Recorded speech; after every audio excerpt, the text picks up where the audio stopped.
E Feito? Fala, pessoal. Mais um bate-papo aqui do Brasil Grande. Estou com uma bancada aqui muito competente. Marcos Júnior, Pedro Lacerda. Então, peço que se apresentem. Antes que vocês se apresentem, meu nome é Miguel Brito, fundador e presidente do Brasil Grande. Peço para que na apresentação fale nome, fale competência e fale da onde fala. E logo em seguida a gente vai para o segundo bloco.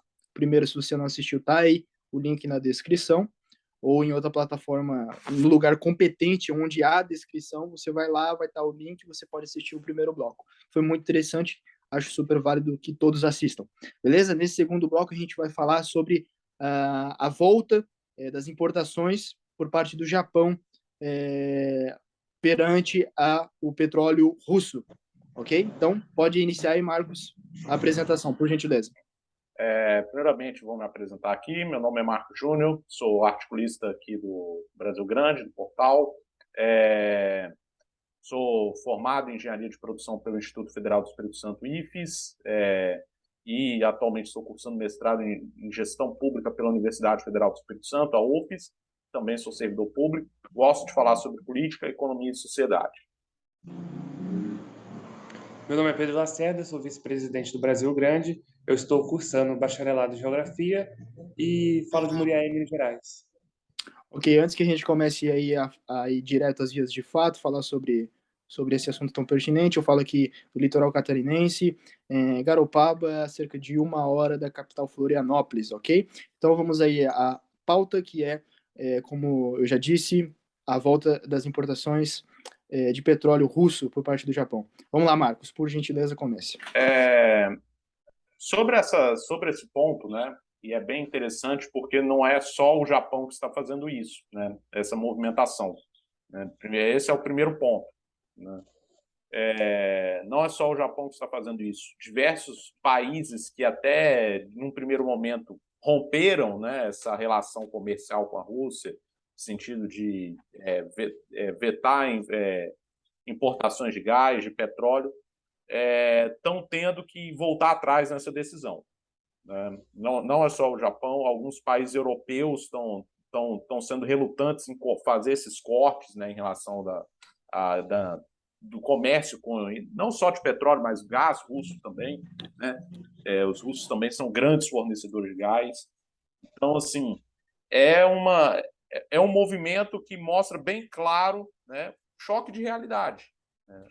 A verdade é essa. A conta bateu, né? A conta chegou. A conta chegou, né? E assim, aí entra um ponto, né? E aí o Pedro pode me corrigir se eu estiver errado, né? Que ele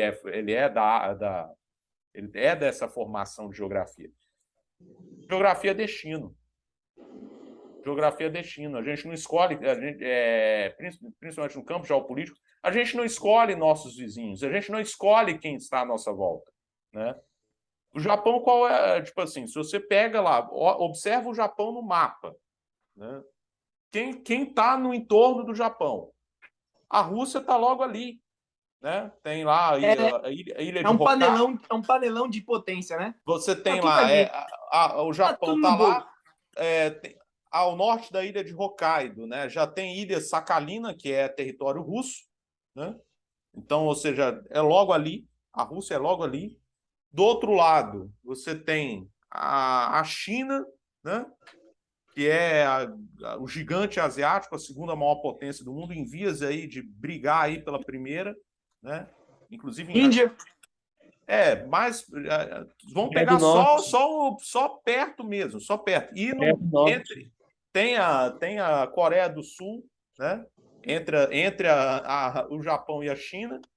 Tem lá a Coreia do Norte, que apesar de não ser uma potência econômica, é uma potência aí, atômica no meio. Então, ou seja, é um ambiente, né? Só essa panela do Extremo Oriente, ela é um equilíbrio bastante fino, bastante delicado de forças lá. Então, assim, você não escolhe o vizinho que você quer, né? E aí, uma vez que você não escolhe o vizinho que você quer, você tem que jogar com as cartas que tem, né? E tipo assim, qual é o fornecedor de petróleo, digamos assim, mais próximo e, claro, com menos chance de se indispor? A Rússia. Não tem jeito. É a Rússia. Você vai ter que comprar. Ah, mas, pô, a Rússia é um país autoritário, o cara lá foi lá, jogou bomba na Ucrânia. Cara, você tem que Tem a ver negociar, com isso. você tem que conversar com esse cara. Ah, mas o Putin é um filho da mãe desgraçado. Tá, mas você tem que falar com esse cara. Você tem que falar com esse cara, você tem que negociar com esse cara. Não tem jeito. Você vai fazer o quê? Você vai brigar? Você vai ficar de mal com o cara? Você vai cortar, digamos assim, a fonte de energia mais próxima e, por sua vez, mais logisticamente Sabe falando, o que mais que tá barato? faltando? Tá faltando político de verdade, né? Tá faltando É, político de verdade que sabe fazer Sim. política. Que Como o saiba Xi sentar na Jinping, mesa igual gente grande e negociar. como o Xi Jinping disse, no afã de sancionar outro país, o país acaba se sancionando. sim, Pô, sim, sim, sem dúvida, sem dúvida. cai no colo da China, pô. Cai E no colo assim, da China. tipo assim, uma coisa bem interessante, né, e aí eu lembro muito do ex-premier, infelizmente ele foi assassinado, aí, o Shinzo Abe, né? Ele sabia muito bem fazer esse jogo jogado, né? Ele tinha esse jogo de O próprio cintura, Trump. ele tinha esse jogo de cintura que ele ia lá e que ele fazia aquele equilíbrio fino lá com a China, com a Rússia. Ele tipo assim, tudo bem, ele era próximo dos Estados Unidos? Era, Aqui, naturalmente. se não me Mas engano, ele tinha um bom o, equilíbrio. Tipo assim, ele sabia equilibrar o jogo, a correlação de forças. Vai se lá, não me Pedro. engano, o Shinzo Abe, o ex-primeiro-ministro que foi morto, ele foi o único que defendeu a soberania do Brasil no G7. Para você Então, ver. é uma política independente dos Estados Sim, Unidos e da Europa. Sim. Tem suas próprias visões de mundo, né? É um país milenar, né? Um país milenar, ele tem muito mais essa coisa da identidade nacional muito visível. O que queremos, da onde viemos, para onde vamos, né? E isso é de extrema importância, porque se você não sabe para onde você vai, frase de coach, né? Se você não sabe para onde você vai, qualquer destino serve. Então, assim, isso que nos falta muitas vezes, né? A gente saber para onde a gente quer ir. Então, ali, o Marcos citou que ali é um panelão de potências, e, assim, naquela região ali mais próxima é um panelão de potência, mas se você vai um pouquinho mais para o lado, você já vê que tem mais outras potências. Então, é uma situação extremamente fina, delicada, igual o Marcos disse, e não se escolhe isso. Logo, você precisa ser gente grande, você precisa ser político, sentar na mesa, ser pragmático, pensar no seu país, ao invés de pensar em coisas o céu é azul, né? Tipo assim, o mundo perfeito, um mar de rosas, né? E o mundo mar de rosas, o mundo perfeito nunca existiu, nunca vai existir. E a gente tá Uma vendo isso na utopia, prática, né? né? Uma Então, utopia, né? é uma Se a gente, utopia, né? Muito vou dar um formado pela exemplo. academia, eu acredito. A gente se como contra o comunismo por ser uma utopia, não tem como ser a utopia de todos os países limpos. Não tem. É, É é, igual Brasil, precisamos de energia barata, por que não é, cobrar da Venezuela? um dado interessante que eu sempre puxo quando se fala sobre isso é a seguinte questão. Quando você tem um estudo, se eu não me engano, até de uma empresa alemã, bastante conceituada, se chama Statista, acho que é Statista o nome, mas assim, ó, ela mundialmente conhecida e ela vende serviços isso aí para o mundo inteiro, pois através desses serviços você tem uma previsibilidade maior do mercado. Quando você tem dados, você consegue prever mais corretamente o futuro. Então, o mercado financeiro utiliza disso. Então, você tem uma série de empresas de pesquisa onde elas vão fornecer dados de política, de economia, de geopolítica, e isso vai dar uma previsibilidade maior para o mercado financeiro. Então, há essa empresa, chama Statista, depois pesquisem, vocês vão achar esse dado que eu estou falando aqui para vocês. Qual que é o dado? Você pega o padrão de vida de cada país, tá? E você vê quanto que precisaria daquele do mundo, planeta Terra, para que isso fosse replicado para todos os países. Então, você pega todos os países e você replica aquele padrão de vida daquele país, para você ver quanto que precisa de recurso natural. Para que vocês tenham noção, o Brasil precisaria de mais de um planeta Terra para a gente pegar o nosso padrão de vida aqui de brasileiros e replicar, por exemplo, para o Uruguai, para o Paraguai, para a Bolívia, para a Guiana Francesa, para a Guiana, para o Suriname, para a América Central, para a América do Norte, para a África, entendeu? Para todos os países do mundo. Então precisaria de um planeta e pouco para o Brasil. Agora, se a gente vai para países de altíssimo luxo, garbo, primeiro mundo e tal, como se diz, o Catar, por exemplo, que é um país altamente... tudo é muito grande, tudo é muito bonito, vislumbrante e tal, precisaria de 9 planetas Terras. Ou seja, não há recursos, não há recursos. Por isso que muita gente não consegue compreender. A Europa ela não é desenvolvida porque ela é pica das galáxias. Existe um método de exploração mesmo, entendeu?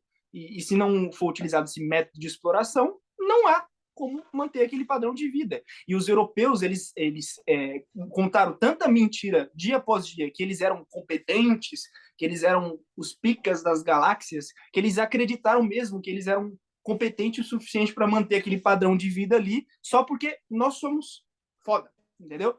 E no fim das contas não é bem assim a questão. E aí, alguém assim, precisa trabalhar. Tem, sim. E aí a gente até abordou isso no bloco anterior, né? E aí cabe a gente reforçar isso neste bloco, né? Que, assim, essa ideia de Europa como oásis de estabilidade, de bem-estar, ela é recente. É uma ideia recente. É uma ideia que se você pegar toda a história do continente europeu, desde os tempos lá antes de Grécia Antiga, e aí vai Grécia, Roma, Império Bizantino, enfim. Você pega lá o Sacro Império Romano Germânico, passa lá por Napoleão, enfim. Toda a história, você vai ver essa ideia de estabilidade, de prosperidade, de bem-estar social, assim, essa ideia, ela é recente. Essa é uma ideia que vem da Segunda Guerra, do pós-Segunda Guerra Mundial para cá, né? Sim. E isso, né? E isso assim, as pessoas meio que se mal acostumaram com isso, né? E achando que isso sempre foi o padrão da Europa e não foi, sempre e não seria, né? Nunca foi. Se você pegar, por exemplo, se você pegar histórias assim do próprio século XX e mesmo depois da Segunda Guerra Mundial, você vai ver que a história da Europa ela é marcada por convulsões, assim, conflitos sociais, em casos mais extremos, guerras, né? E genocídios, por exemplo, anos 90, vamos pegar anos 90. Solução da antiga Iugoslávia foi o quê? Foi a sucessão de guerras e genocídios. O próprio Biden mandou a Sérvia, Kosovo. Exatamente. Então, assim, a própria questão, tipo assim, antes da própria guerra entre Rússia e Ucrânia, o conflito lá latente no Donbass, né? Então, assim, você repara que, tipo assim, a Europa, o arranjo de situações que leva o velho continente, né, a ter essa aparente estabilidade, ele é um arranjo que é extremamente frágil. Como eu disse, depende de defesa americana e depende de gás russo, né? E depende de mão de obra africana, da Ásia, né? do subcontinente indiano, enfim. Exploração de recursos da América do Sul, América Latina. Se você tira um desses elementos, da equação, um de cada vez. Se você tira um desses elementos da equação, você desmonta tudo. Já desorganiza. É só você pegar, você pegou. Aí a gente volta a esse caso aqui das importações de petróleo na Rússia. Porque muito país europeu está relutante, né, principalmente mais na periferia do bloco, porque muito país europeu está relutante em querer cortar a importação de gás russo. Porque, primeiro, é a fonte mais barata de energia para o momento, e eles não têm uma alternativa, digamos assim, factível para isso. Viável. Vão pegar o quê? Vão pegar gás natural liquefeito lá do Oriente Médio, que é muito mais caro, ou gás natural americano, que é 3 vezes mais caro. Vou mandar o custo de energia, que já não está barato, lá para casa do chapéu? Não dá. Só por beautiful people, né? Só porque o céu é azul, porque o mundo tem que ser perfeito, né? Mas é aquela história, tipo assim, essa questão do conflito, né, entre Rússia e Ucrânia, infelizmente, a gente tem que lamentar a questão humanitária, né? Não tem jeito, é uma questão que é preciso, né, se resolver antes que a coisa escale para algo pior, né? A gente tem essa questão aí de Zaporizhia, né, da usina nuclear lá, mas a questão é a seguinte, né? Ah, mas o Putin é um cara mau. Tipo assim, as pessoas ficaram muito naquela história. Tipo assim, parece que é o seguinte, eu até comentei a respeito, né? Acho que foi no meu Facebook, no Twitter também. As pessoas elas resolveram transpor para o jornalismo a lógica que elas viam nas novelas de antigamente. Como é que eram Bem as mal. novelas de antigamente? Você tinha lá o vilão, né? Vilão, aquele cara que você olhava, batia o olho e dizia: esse cara é ruim, esse cara tem que se ferrar. E aí Estados Unidos educou mal, você né? via o cara bonzinho, né, que sofria na mão do vilão, e aí você desejava que o vilão se ferrasse, que a vítima, o mocinho se desse bem. E aí as pessoas, o entretenimento não faz mais essa coisa, tipo assim, faz essa coisa bem nuançada, né? Tipo, o cara pode ser bonzinho, mas o cara faz às vezes uma besteira. Aí o cara vilão faz alguma vontade. Aí eles transpõem essa lógica para o jornalismo, para análise, e isso, principalmente no campo de geopolítica internacional, se você tentar fazer isso é um desastre. É um desastre. Uma dicotomia burra, né? Porque o Sim, mundo é muito mais complexo, né? Qualquer sim, ciências humanas sabe disso. sim, sem dúvida. É uma coisa assim, os Estados Unidos fez isso, né? Educou dessa maneira. Vendeu muito essa ideia de que há o bom e o ruim, que eles são os bons, que eles são os heróis, que eles são os ruins, até para poder, vamos dizer assim, criar uma lavagem cerebral suficiente para que as pessoas acreditassem nisso, né? E muito do marketing, né? Eles que inventaram o marketing, os europeus são muito bons nisso, nessa coisa do fake power, né? De falar que somos e que podemos, que vamos e etc. Muitas das vezes nem é tão verdade assim, nem são tão bons, mas o fato deles contarem essa mentira todos os dias e falarem repetidamente que eles vão vencer, que eles são os heróis e que essa dicotomia, né, entre bem e mal, e deixando de lado muito essa coisa da política, que é a coisa boa da política, de sentar numa mesa de adultos e conversar e chegar no meio termo, nem lá nem cá, para que agrade gregos e troianos. Eles largaram mão disso para poder vender guerra, para poder vender armas, para poder vender desordem, para assim, basicamente criar um cavalo de Troia, para criar uma coisa tipo assim, vamos dividir para conquistar. É assim que cresceram. É assim que cresceram, é assim que venderam, o povo comprou e estamos aí nesse. Óbvio que ia dar merda, né? Acho que eles mesmos, quando tiveram essa ideia, essa coisa meio maquiavélica, eles imaginavam, né? Acredito que eles não podiam ser tão ingênuos ao ponto de acreditar que isso ia dar certo para sempre, né? Então, deu certo Desde até muito certo tempo, ponto. né? A Europa faz isso. Vou dar um exemplo aqui: a própria desculpa para a colonização da América Latina é que tinha que levar a religião católica, que era superior, ou seja, eles estavam fazendo uma coisa boa em colonizar a América, ou levar o conhecimento para a África que eles não tinham. O rompimento do feudalismo foi porque a Europa colocou os muçulmanos, os árabes, como o mal. Nós temos que fazer as cruzadas porque temos que acabar com o mal e por isso eles reativaram o comércio com o Oriente. Ou seja, a Europa sabe disso desde muitos anos. Ela vem aplicando isso séculos após séculos, milênios, né? Uhum. Ou seja, sempre que há um mal e um bem, né? E hoje em dia na política, né, tem um mal e um bem, né, Sim, também. vendem esse show perfeitamente, né? Os Estados Unidos, até a estrutura política é dessa maneira, né? É só E dois lados. fazendo um paralelo com o Japão que eu ia falar antes, sobre o Perfeito. bem-estar social, desde a década de 90 o Japão não cresce. Por causa que Sim. atingiu o ápice Bem lembrado. o ápice Bem... populacional. Ou seja, a volta da compra do petróleo da Rússia também tem a ver por causa que o Japão não tem condição Estagnado.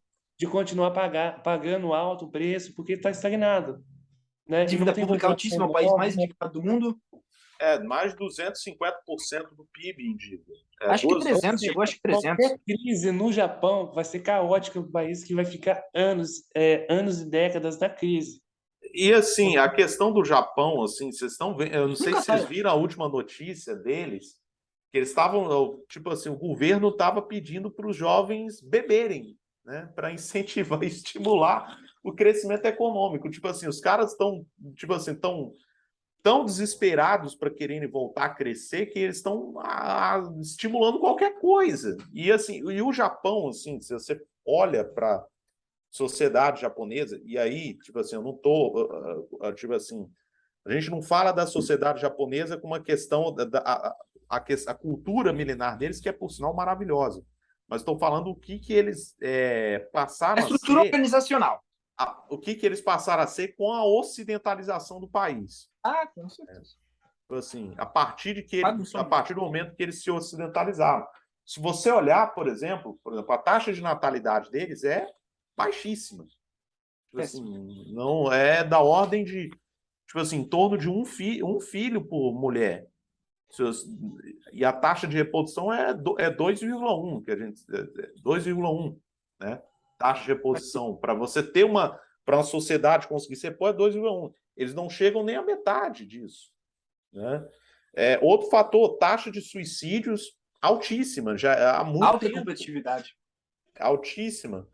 Tem a questão da alta competitividade, a questão do trabalho, né? Tipo assim, pessoas, tipo assim, você tem a questão de workaholics, pessoas que trabalham, digamos assim, jornadas extenuantes, né? E às vezes até acabam morrendo nesse processo.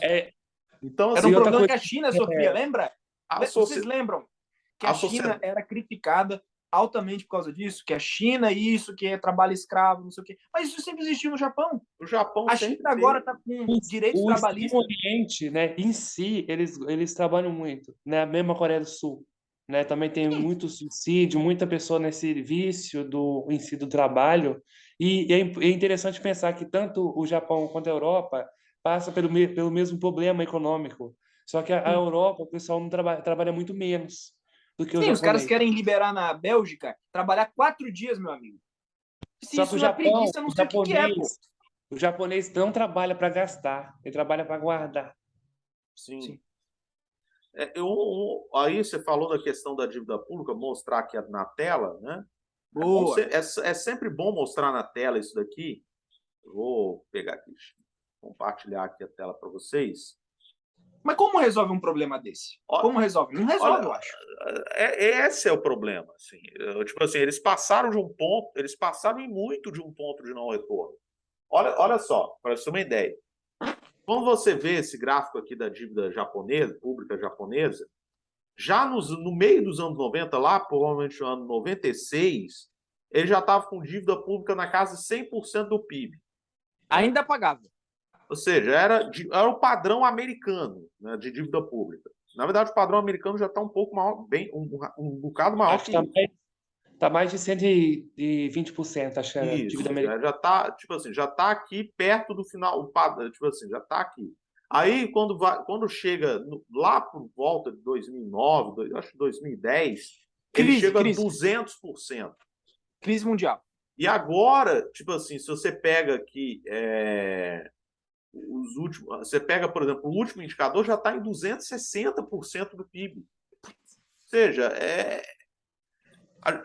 e assim, então assim, isso mostra assim claramente, né, que se realmente o negócio estourar, né, você não sabe onde vai parar isso daí. Você não sabe. E se você for ver em valor nominal, 260% do PIB dá mais ou menos uns 13 trilhões de dólares. Sim, é algo, tipo assim, você não tem como você conceber. E assim, a Europa, não vou dizer que está muito melhor, não, mas pelo menos está numa situação que ainda dá para você reverter a trajetória. Depende do país, né, Marcos? Por exemplo, a Grécia nunca vai. Não, a Grécia já, depois dessa pandemia, ela foi para o vinagre. Vamos pegar aqui. Mandou um abraço, não tem mais Vamos pegar aqui, vamos pegar a Grécia aqui. Se bem que a Grécia até deu uma recuada na dívida aqui. tudo bem, né? Itália também, a A Itália é Alemanha tá 170 Não, a perdendo. anos Itália é uma viva. situação. A Itália é uma situação crônica. A Itália é uma A situação Itália até é 20, diferente. 30 anos sem crescer. É uma situação. A Itália é uma situação mais complicada porque, tipo assim, antes de estourar a crise da dívida, ela já estava ruim. Não, e é um Antes de país estourar. com E é um indústria, país. É. Se olhar no livro do principalmente Maquiavel, a Itália tá ruim automobilística, desde antes. luxo. Então, Você assim, tem você olha assim, quando você olha a situação, essa situação, e aí você pega a situação da Rússia, né? E assim, olha só como é que são as coisas. Né? Assim, e aí a gente vai falar isso com mais calma, com mais ênfase no próximo bloco, mas já antecipando. Os europeus, eles subestimaram e muito o impacto das sanções à Rússia. Eles subestimaram completamente. Completamente. Subestimaram muito.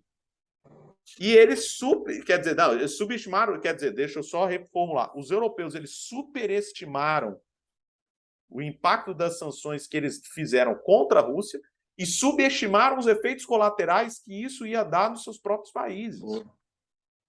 Eles subestimaram completamente o que eles estão. É o maior erro, tipo assim, é o maior erro geopolítico dos últimos, assim, no mínimo 80 anos. Na verdade, eu diria, mais ainda. faltou matemática, né? Eu acho. Assim, faltou olharem para o gráfico, eu acho. Eu vou além. Na verdade, não é nem 80. É o pior erro geopolítico deles desde a época do Tratado de Versalhes, que deu fim à Primeira Guerra Mundial. É foda. O tratado, como é que e a lógica deles é uma lógica parecida. Qual era a lógica do Tratado de Versalhes? Né? Eles ignoraram, né, aqueles 10 pontos de Wilson, né, do Woodrow Wilson, que basicamente propunha um acordo de paz sem vencedores, ou seja, assim, cada um, tipo assim, teria seu, tipo assim, não haveria uma imposição, digamos assim, de algo contra quem perdesse a guerra, né? Mas aí os europeus ignoraram, resolveram fazer o Tratado de Versalhes e impuseram goela abaixo, tipo assim, uma humilhação contra a Alemanha, que era uma grande potência já naquela época, né? O Império Alemão. Né? E isso, a Alemanha entrou numa série de convulsões sociais, quase que ela segue o destino da Rússia, né? Quase que ela vira um regime comunista, né? Logo no início, quando ocorre a queda do Império Alemão, né? E se você for ver a história do sistema de Weimar, né, na Alemanha, ela é uma história, tipo assim, extremamente convulsionada. Você tem várias convulsões sociais, uma hiperinflação, né? Grupos armados, milícias armadas de extrema esquerda, de extrema direita, brigando nas ruas. E isso foi o clima que, por exemplo, pavimentou a ascensão de Hitler, e o resto é história, o resto foi a Segunda Guerra Mundial, ou seja, e aí querem fazer querem cometer, e eles acham que você querer colocar a Rússia, olha logo a Rússia, cara, de joelhos, achar que vai colocar a Rússia de joelhos, que isso vai dar certo. Muita prepotência, né? Hitler e Napoleão tentaram. Tentaram e se deram mal. Só tentaram, né? Tentaram e se deram mal. Aí querem fazer só porque assim, Rússia, né? Vamos combinar?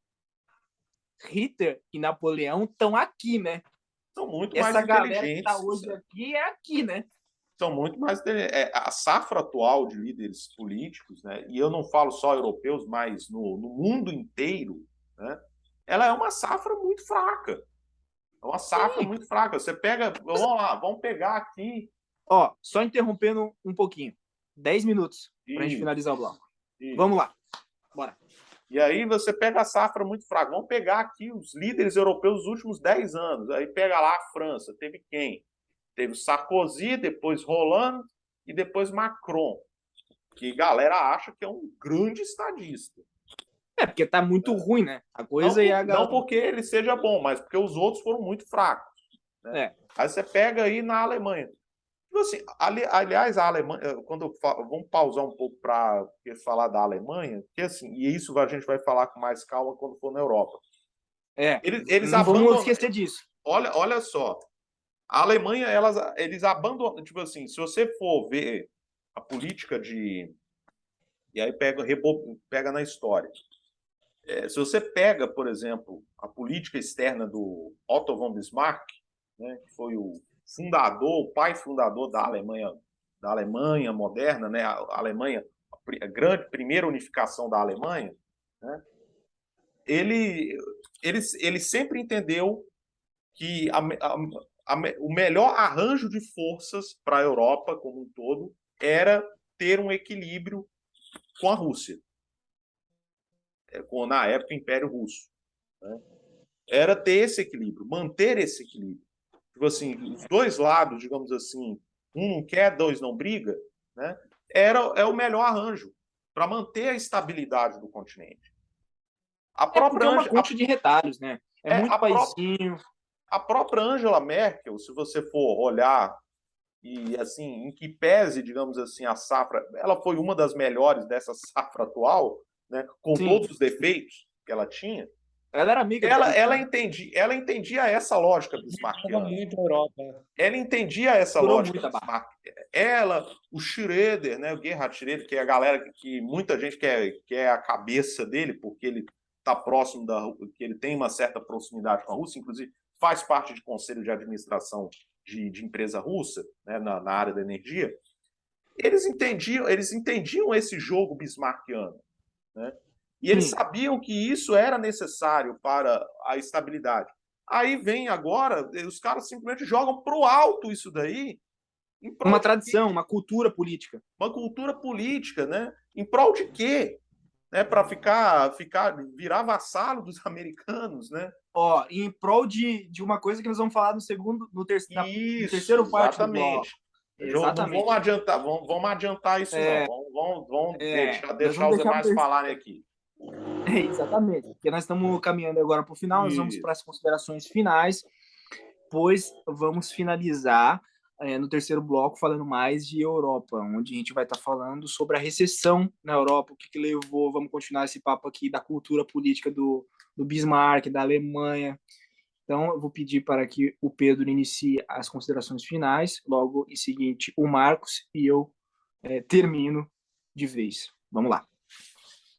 Eu gostaria de agradecer a todos que assistiram. Eu espero que tenha ficado claro, né, todos os paralelos da retomada do petróleo. Inclusive, a Suíça retomou a compra do ouro da Rússia, né? Então, é uma coisa que eles viram que não dava para ficar sem, né?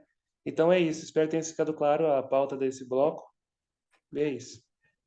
Bora lá, Marcos. Eu quero agradecer aí pela paciência e audiência de vocês, né? A gente tem que entender, assim, como eu falei, geografia é destino. Você não escolhe os vizinhos que tem, né? Você não escolhe as pessoas que estão à sua volta. E aí cabe a você jogar com as cartas que tem. E isso a gente vai deixar mais claro no próximo bloco. Tá? Isso, nós vamos deixar no último bloco. Então, muito obrigado aí a todos. Não se esqueçam de assistir o primeiro bloco e fiquem atentos para o próximo bloco.